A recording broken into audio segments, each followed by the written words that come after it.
गलतियों के नाम पौलुस रसूल का ख़त 4 बाब 8 आयत से 20 आयत तक, सफ़ा नंबर 181 और 182। गलतियों के लिए पौलुस की फ़िक्रमंदी।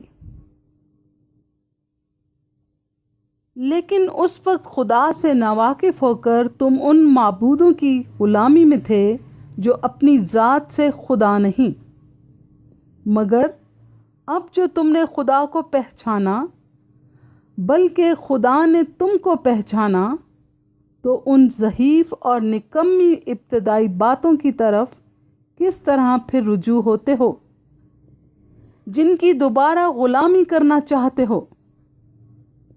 तुम दिनों और महीनों और मुकर्ररा वक्तों और बरसों को मानते हो। मुझे तुम्हारी बाबत डर है, कहीं ऐसा न हो कि जो मेहनत मैंने तुम पर की है बेफायदा जाए। ऐ भाइयों, मैं तुम्हारी मिन्नत करता हूँ कि मेरी मानिंद हो जाओ, क्योंकि मैं भी तुम्हारी मानिंद हूँ। तुमने मेरा कुछ बिगाड़ा नहीं, बल्कि तुम जानते हो कि मैंने पहली दफ़ा जिस्म की कमज़ोरी के सबब से तुमको खुशखबरी सुनाई थी, और तुमने मेरी उस जिस्मानी हालत को जो तुम्हारी आजमाइश का बायस थी न हकीर जाना, न उससे नफ़रत की, और खुदा के फरिश्ता बल्कि मसीह यीशु की मानिंद मुझे मान लिया। बस तुम्हारा वो खुशी मनाना कहाँ गया? मैं तुम्हारा गवाह हूँ कि अगर हो सकता तो तुम अपनी आंखें भी निकाल कर मुझे दे देते। तो क्या तुमसे सच बोलने के सबब से मैं तुम्हारा दुश्मन बन गया?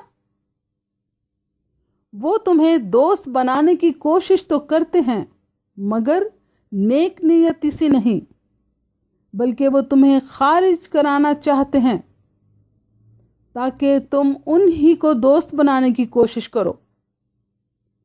लेकिन ये अच्छी बात है कि नेक अमर में दोस्त बनाने की हर वक्त कोशिश की जाए,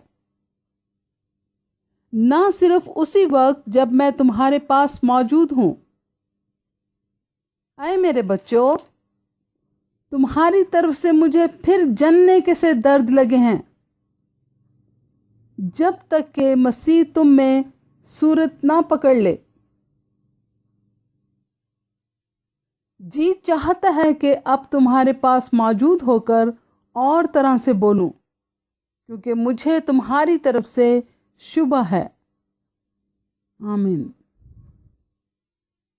कलाम मुक़द्दस के पढ़े और सुने जाने के वसीला से सब सुनने वालों को बहुत बरकत मिले, और खुदावंद यीशु मसीह का फजल और इत्मीनान हम सबको हमेशा हासिल होता रहे।